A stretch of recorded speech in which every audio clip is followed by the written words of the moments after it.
श्री स्वामी समर्थ. माझ्या ब्रह्मांड नायक चॅनलमध्ये मी मनीषा तुमचं मनापासून स्वागत करत आहे.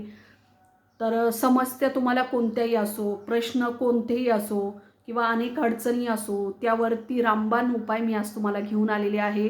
कुठेही जायची गरज नाही आहे.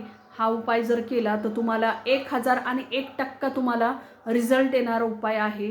अगदी तुम्ही कोणताही वयोगटाचे असाल किंवा कोणताही प्रश्न असू द्या, गंभीर असू द्या, कशाचाही प्रश्न असू द्या, त्यावरती हा एकमेव उपाय असणार आहे आणि हा खूप जणांना आलेला अनुभव पण आहे.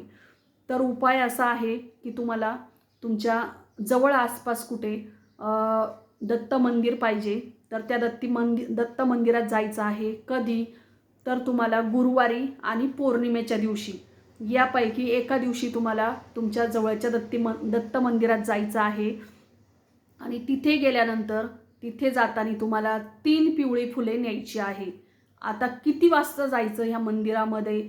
तर या मंदिरात जाण्यासाठी तुम्हाला 11:45 आणि 12:15 या काळातच, म्हणजेच हा अर्धा तासाचा काळ आहे. या अर्ध्या तासाच्या काळात म्हणजे 11:45 ते 12:15 या टायमिंगमध्ये तुम्हाला दत्त मंदिरात जायचं आहे. आता बऱ्याच जणांना प्रश्न पडलेला असेल की आपण याच टायमिंगला का जायचं असतं? तर आता आपल्याला माहीत आहे की दत्तगुरूंचा भिक्षा मागण्याचा किंवा त्यांना बाहेर पडण्याचा टायमिंग हा 12चा असतो, 11:45चा असतो. म्हणजेच ते या काळात 11:45 ते 12:15 या काळामध्ये ते भिक्षा मागत असतात किंवा ते बाहेर पडत असतात. त्याच काळामध्ये जर आपण गेलो त्यांच्याकडे, तर प्रत्यक्षात आपण त्यांच्या झोळीमध्ये काहीतरी टाकत असतो, हा त्याचा अर्थ होतो. प्रत्यक्षात दत्तगुरूंचं आपल्याला या ठिकाणी त्यांचं दर्शन होत असतं किंवा त्यांना डायरेक्ट आपण काहीतरी भेट म्हणून देत असतो. तर गुरुवार किंवा पौर्णिमेच्या दिवशी तुम्हाला दत्त मंदिरात जायचं आहे. तिथे जाताना तुम्हाला 3 पिवळी फुलं न्यायची आहे. मग ती कोणत्याही फुलाची असो, 3 पिवळी फुलं घेऊन जायची आहे. आणि त्यानंतर तुम्हाला एक नारळ घेऊन जायचं आहे. ते नारळ कुठल्याही प्रकारचं सोललेलं नसावं. ते अखंड जे नारळ आहे तर ते घेऊन जायचं आहे. ते 3 फुलं अर्पण करायचे. त्यानंतर तुम्हाला नारळ अर्पण करायचं आहे. ते नारळ आपल्याला फोडायचं नाही किंवा येताना आपल्याबरोबर घेऊन यायचं नाही आहे.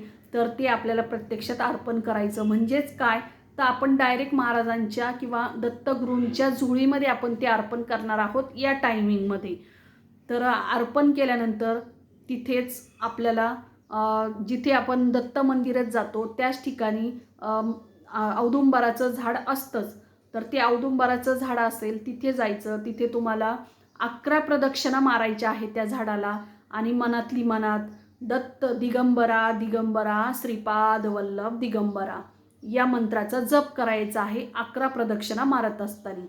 आता ह्या 11 प्रदक्षिणा मारून झाल्यानंतर तुम्हाला तिथे मनोभावे अगदी त्यांचं दर्शन घ्यायचं आहे आणि तुमच्या मनातील जी काही इच्छा आहे, ज्यासाठी तुम्ही हा उपाय करत आहात, तर ते तुम्हाला इच्छा सांगायची आणि तिथे तुम्हाला प्रार्थना करायची, नमस्कार करायचा आणि त्यानंतर तुम्हाला घरी यायचं आहे. हा उपाय केल्यानंतर तुम्हाला 1001% तुम्हाला 2 ते 2.5 महिन्यातच तुम्हाला चांगला रिझल्ट भेटेल आणि साक्षात दत्त महाराजांचं तुम्हाला दर्शन होईल आणि तुमचे जे काही अडचणी असेल, जे काही प्रश्न असेल, तर ते तुमच्या मार्गी लागलेले असेल. हा 1001% आलेला अनुभव आहे.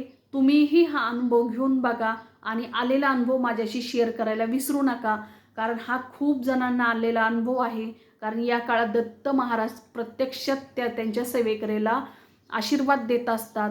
तर नक्कीच तुम्हाला जर माहीत नसेल तर हा व्हिडिओ बघून नक्कीच तुम्ही जा तिथे दत्त मंदिरामध्ये आणि अनुभव घेऊन बघा. बघा किती छान तुम्हाला अनुभव येईल.